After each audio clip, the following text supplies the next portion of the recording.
Assalamualaikum warahmatullahi wabarakatuh. Kami dari Kumpulan 5 ingin membentangkan jaringan keselamatan bagi kumpulan sosial perkhidmatan warga tua.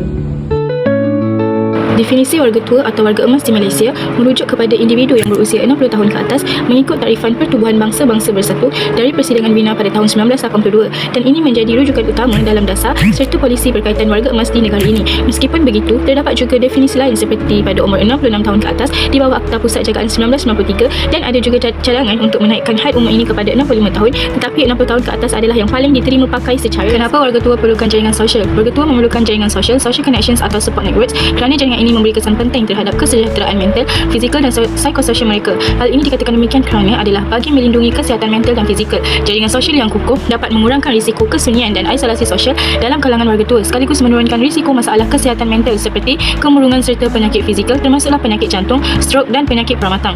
Ini adalah rujukan melalui World Health Organization WHO 2025. Yang kedua pula adalah menyokong fungsi kognitif. Penyertaan aktif warga tua dalam jaringan sosial berfungsi sebagai faktor pelindung terhadap penurunan kognitif dan membantu mengekalkan fungsi mental serta ingatan pada usia lanjut oleh Zhang et al. 2021. Seterusnya, yang ketiga adalah memberi rasa makna dan tujuan hidup. Hubungan sosial yang berkualiti menyumbang kepada peningkatan rasa makna, tujuan hidup dan kesejahteraan psikologi dalam kalangan warga tua oleh Van der Horst et al. 2024. Yang keempat adalah mengekalkan jaringan sosial. Walaupun menghadapi keterbatasan fizikal, penggunaan teknologi komunikasi dan rangkaian sosial dalam talian membantu warga tua mengekalkan hubungan sosial yang stabil serta membina hubungan baru walaupun menghadapi kekangan mobiliti akibat faktor usia oleh Cornwell et al. 2025. Saat ini saya akan menerangkan situasi semasa warga tua di Malaysia.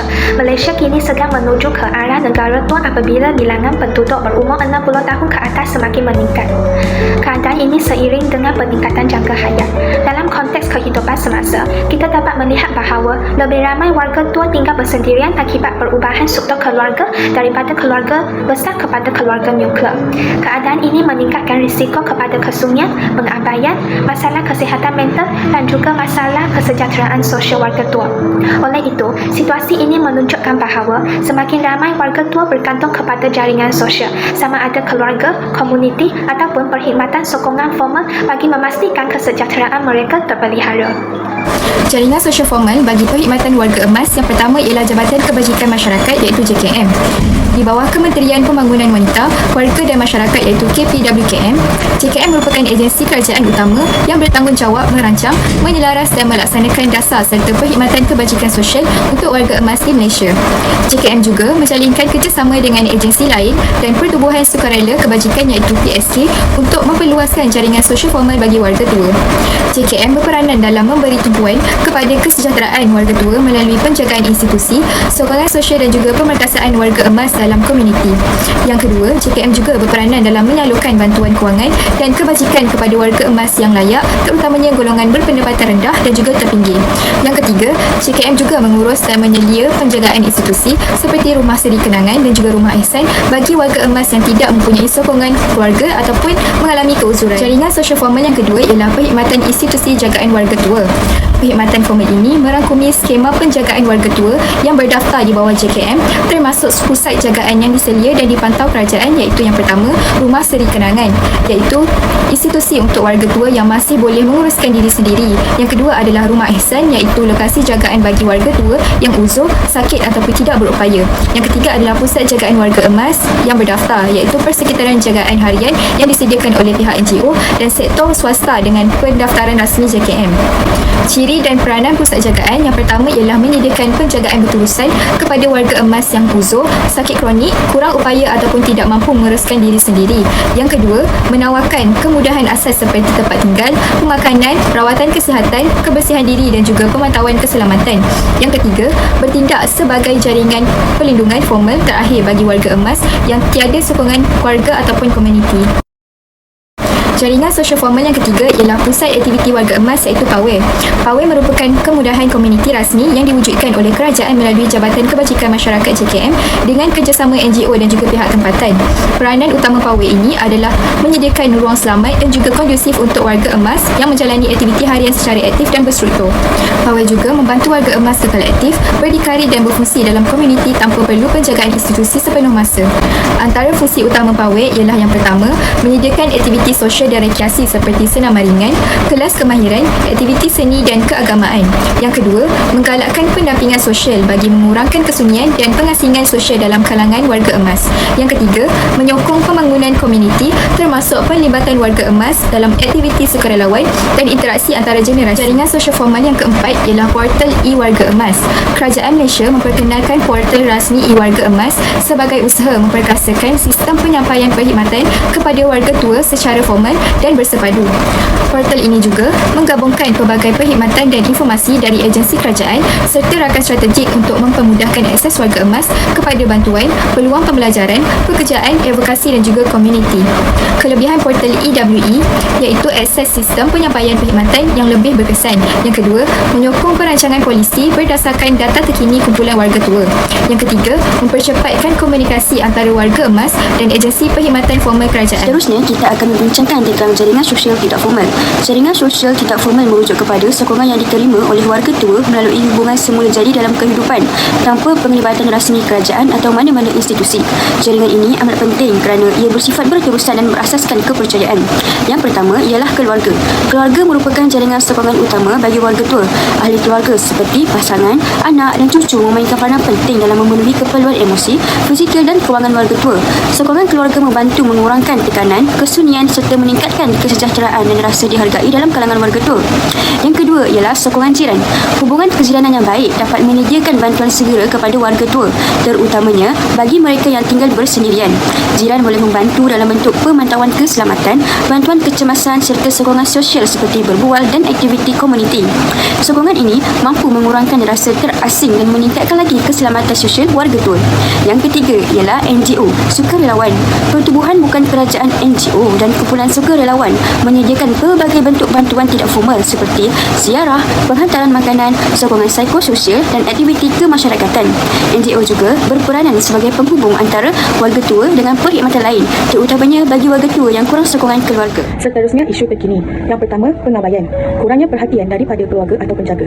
Warga tua sering diabaikan oleh anak atau penjaga menyebabkan mereka tidak menerima penjagaan harian seperti pemantauan kesihatan dan bantuan asas. Sikap sibuk bekerja, curang komunikasi dan perubahan gaya hidup menyumbang kepada pengabaian ini. Dan kurang akses kepada perkhidmatan kesihatan dan sosial. Ramai warga tua menghadapi kesukaran mendapatkan perkhidmatan kesihatan dan sokongan sosial kerana infrastruktur dan sistem yang belum mencukupi, terutama di kawasan luar bandar. Hal ini menyebabkan keperluan asas sukar dipenuhi. Yang kedua, kesunyian. Mengalami kesepian sosial dan emosi. Warga tua yang hidup sendiri atau kurang interaksi harian dengan keluarga atau komuniti cenderung berasa sunyi dari segi emosi dan sosial kerana kurangnya hubungan sosial. Ini menjejaskan kesejahteraan dan kualiti hidup mereka. Dan risiko mengalami masalah mental. Kajian menunjukkan bahawa kesunyian berkait rapat dengan risiko lebih tinggi untuk mengalami kemurungan, kebimbangan dan tekanan psikologi, terutama ketika terdapat faktor seperti masalah kesihatan atau sekatan sosial. Dan yang terakhir, kemiskinan. Pendapatan rendah atau tiada simpanan persaraan. Banyak warga tua menghadapi cabaran kewangan kerana simpanan persaraan tidak mencukupi atau langsung tiada. Hampir separuh pencarum mencapai umur persaraan mempunyai simpanan yang sangat rendah. Situasi ini meningkatkan risiko golongan tua hidup di bawah kemiskinan dan kesukaran menanggung kos perubatan dan kehidupan harian. Tanpa pendapatan tetap selepas bersara, warga tua sering sukar menanggung kos perubatan, ubat-ubatan, makanan dan keperluan harian. Antaranya kos sara hidup yang meningkat dan kemampuan simpanan yang rendah. Baiklah, untuk poin keempat dalam isu atau limitasi terkini iaitu kekurangan penjaga terlatih. Yang pertama, kekurangan penjaga terlatih akibat penuaan populasi yang besar. Pertambahan pesat populasi warga tua meningkatkan permintaan terhadap perkhidmatan penjagaan jangka panjang. Namun, jumlah penjaga terlatih tidak berkembang seiring dengannya. Kiranya, semakin bertambah warga tua, semakin berkuranglah penjaga terlatih. Menurut laporan antarabangsa menunjukkan sektor penjagaan warga tua menghadapi kekurangan tenaga kerja yang kritikal, khususnya penjaga yang mempunyai latihan formal dan kemahiran geriatrik. Geriatrik ini ialah seorang pakar yang membantu golongan yang berumur mengurus kesihatan mereka. Okey, yang kedua ialah kualiti latihan dan kemahiran penjaga masih tidak mencukupi. Walaupun terdapat program latihan penjaga, kualiti dan tahap kemahiran yang diperolehi belum mencukupi untuk memenuhi keperluan penjagaan warga tua yang semakin kompleks, seperti sokongan kepada individu dengan demensia ataupun penyakit kronik. Latihan formal yang kurang meluas juga menyumbang kepada kekurangan penjaga dengan kompetensi profesional yang tinggi. Yang kelima pula, cabaran kesihatan mental. Untuk poin yang pertama, masalah kesihatan mental warga tua tinggi tetapi sokongan profesional terhad. Terdapat kekurangan dalam sistem penjagaan untuk menyediakan perkhidmatan kesihatan mental yang khusus bagi warga tua, termasuk kurangnya jurupulit dan pakar mental yang mempunyai kompetensi untuk menangani isu psikologi psikologi warga tua yang kompleks seperti demensia, kesunyian dan trauma psikososial. Untuk poin yang kedua, kesunyian dan pengasingan sosial meningkatkan risiko kemungkinan dan kebimbangan. Perubahan struktur keluarga, persaraan, kehilangan pasangan hidup dan pengurangan interaksi sosial menyebabkan warga tua berisiko tinggi mengalami kesunyian melampau yang terbukti berkait rapat dengan kemungkinan, kebimbangan dan penurunan kesejahteraan mental. Kiranya, pengasingan sosial ini dapat memberi jejas kepada kesihatan mental warga tua. Seterusnya, poin yang keenam ialah infrastruktur tidak mesra kepada warga tua. Yang pertama, fasiliti awam dan kediaman kurang mengambil kira keperluan warga tua. Banyak infrastruktur awam dan rumah kediaman mereka di Malaysia serta kawasan lain belum direka secara mesra untuk warga tua. Ini menyukarkan pergerakan, tidak menjamin keselamatan mereka dan accessibility warga tua untuk bergerak bebas dalam sekitar mereka, termasuk laluan pejalan kaki, tandas yang sesuai serta kawasan rekreasi yang selamat. Yang kedua, kurangnya laluan dan kemudahan mesra warga tua menyukarkan pergerakan mereka. Ketidaksesuaian laluan pejalan kaki menjadikan warga tua sukar untuk mengakses perkhidmatan terpenting seperti pusat kesihatan, pusat komuniti dan kemudahan sosial sekaligus mengurangkan kualiti dan autonomi mereka. Maksudnya, kalau laluan pejalan kaki tidak sama, kemungkinan warga tua yang menggunakan kursi roda tidak dapat mengakses untuk pergi ke sesuatu tempat yang mereka ingin tujui. Untuk isu yang ketujuh ialah berfokus kepada dasar dan penguatkuasaan. Yang pertama, ketidakselarasan dasar antara agensi. Pada masa ini, perkhidmatan untuk warga tua melibatkan banyak agensi kerajaan dan juga organisasi lain. Namun, setiap agensi bergerak secara berasingan. Keadaan ini menyebabkan berlakunya pertindahan tugas dan ada warga tua yang tidak menerima perkhidmatan yang sepatutnya, terutamanya dari segi kebajikan dan penjagaan harian. Yang kedua pula, penguatkuasaan undang-undang yang lemah. Walaupun dasar warga emas negara telah diwujudkan, pelaksanaannya masih belum menyeluruh. Isu seperti pengabaian, penderaan dan kecuaian dalam penjagaan warga tua masih berlaku kerana pemantauan dan tindakan undang-undang belum cukup tegas, terutamanya dalam penjagaan jangka panjang. Isu yang seterusnya ialah kekurangan program pencegahan untuk warga tua. Pertama, isu ini lebih berfokuskan kepada rawatan berbanding pencegahan. Kebanyakan perkhidmatan kesihatan hanya memberi perhatian apabila warga tua sudah jatuh sakit. Program pencegahan seperti pemeriksaan kesihatan awal, pendidikan kesihatan dan galakan gaya hidup sihat masih kurang dilaksanakan secara meluas. Yang kedua, kekurangan sokongan psikososial awal. Masalah seperti kesunyian, kemurungan dan kemerosotan daya ingatan semakin meningkat dalam kalangan warga tua. Namun, program sokongan emosi dan kesihatan mental masih kurang diberi keutamaan. Sedangkan pencegahan awal boleh membantu meningkatkan kualiti hidup mereka. Isu yang terakhir ialah jurang digital dalam kalangan warga tua. Pada masa kini, tahap literasi digital masih lagi rendah, terutamanya dalam warga tua. Hal ini kerana ramai warga tua menghadapi kesukaran menggunakan telefon pintar, aplikasi atau perkhidmatan atas talian. Kekurangan kemahiran dan pendedahan ini menyukarkan mereka untuk mengakses perkhidmatan kesihatan, kebajikan dan maklumat yang penting. Yang kedua pula, akses yang tidak seimbang kepada perkhidmatan digital. Apabila banyak perkhidmatan dipindahkan ke platform digital, warga tua di kawasan luar bandar dan golongan berpendapatan rendah semakin ketinggalan. Hal ini menyebabkan ketidaksamaan akses dan menyukarkan mereka mendapatkan bantuan yang diperlukan. Kesimpulannya, jaringan sosial penting untuk kesejahteraan fizikal, mental dan emosi warga tua. Namun demikian, perkhidmatan formal dan sokongan tidak formal masih belum mencukupi. Tambahan pula, pelbagai isu seperti kesunyian, kemiskinan dan kekurangan penjaga menjejaskan kualiti hidup warga tua. Oleh itu, kerjasama kerajaan, keluarga dan komuniti diperlukan untuk penuaan sihat dan bermaruah. Thank you.